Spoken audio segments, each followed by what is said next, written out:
السلام علیکم عزیز طلبہ، آج کی اس ویڈیو میں ہم صنعت تکرار کی تعریف اور اس کی شعری مثالیں سیکھیں گے۔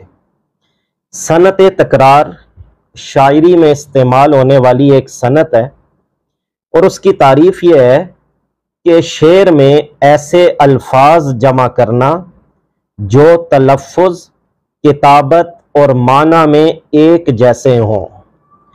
تلفظ کہتے ہیں بولنے کو، کتابت کہتے ہیں لکھنے کو، اور معنی کہتے ہیں مفہوم و مطلب کو۔ تو جب شاعر اپنے شعر میں ایسے الفاظ جمع کرے جن کا تلفظ، کتابت اور معنی ایک جیسا ہو، اسے صنعت تکرار کہتے ہیں۔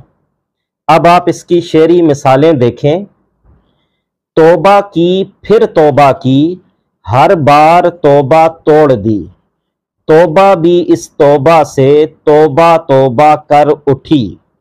اس شعر میں شاعر نے لفظ توبہ کا تکرار کیا ہے اور یہ لفظ توبہ اس شعر میں تلفظ، کتابت اور معنی میں ایک جیسا ہے۔ دوسری شعری مثال دیکھیں۔ میٹھے میٹھے ہونٹ ہلائے، کڑوی کڑوی باتیں کیں، کیکر اور گلاب لگایا اس نے ایک کیاری میں۔ تو آپ دیکھیں کہ اس شعر میں شاعر نے میٹھے میٹھے اور کڑوی کڑوی کے الفاظ کا تکرار کیا ہے اور یہ الفاظ تلفظ، کتابت اور معنی میں ایک جیسے ہیں۔